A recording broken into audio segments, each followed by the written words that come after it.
بہت پرانی بات ہے۔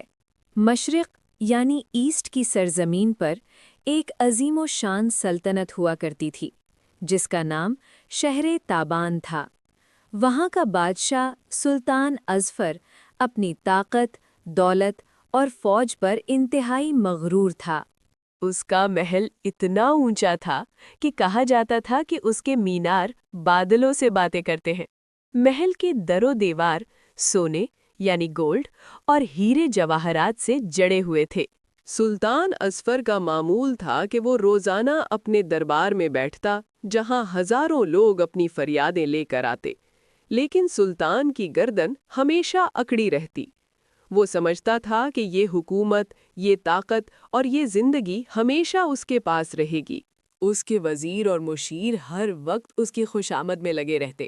وہی کہتے، ذل الہی آپ جیسا بادشاہ نہ کبھی آیا ہے اور نہ کبھی آئے گا۔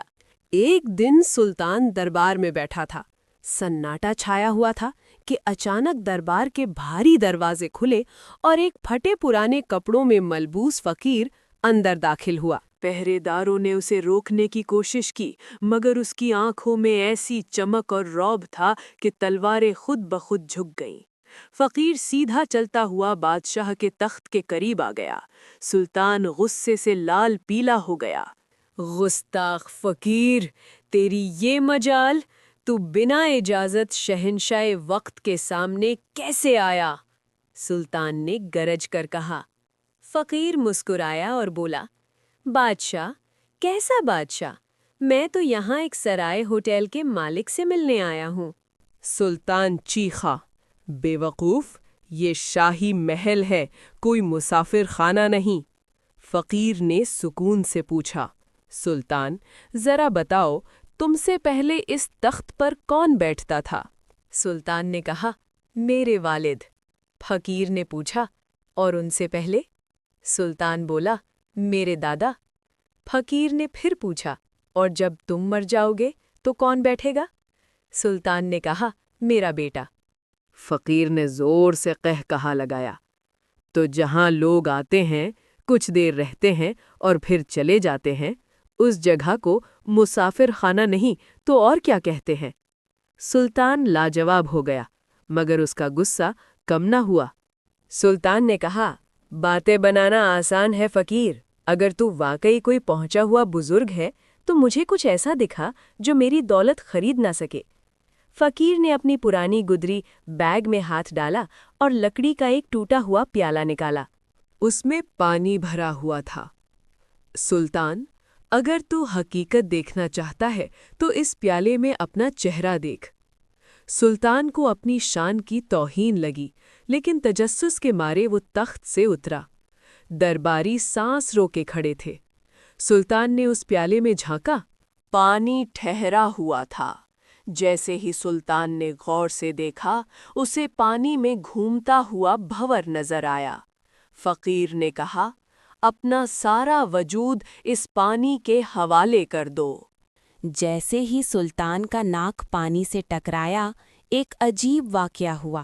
اندھیرا چھا گیا۔ دربار، وزیر، محل سب غائب ہو گئے۔ سلطان نے جب آنکھ کھولی تو وہ تخت پر نہیں تھا، وہ سمندر کے کنارے ریت پر پڑا ہوا تھا۔ اس کے شاہی کپڑے غائب تھے، جسم پر پھٹے ہوئے چتھڑے تھے، ہوا سرد تھی اور پیٹ میں بھوک کی آگ لگی تھی۔ وہ چیخا، وزیر، سپاہی، کوئی ہے؟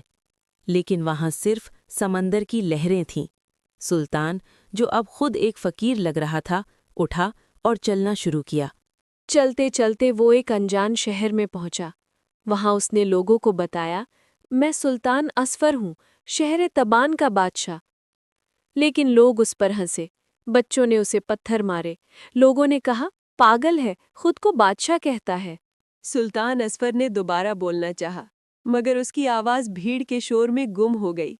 جو ہاتھ کبھی حکم دیتے تھے، آج وہی ہاتھ اپنا چہرہ ڈھکنے پر مجبور ہو گئے۔ وہ جس شہر تابان کا بادشاہ تھا، آج اس شہر کے نام پر بھی کوئی یقین کرنے کو تیار نہ تھا۔ بھوک سے مجبور ہو کر اس مغرور بادشاہ کو، جس نے کبھی پانی کا گلاس خود اٹھا کر نہیں پیا تھا، مزدوری کرنی پڑی۔ ایک لوہار،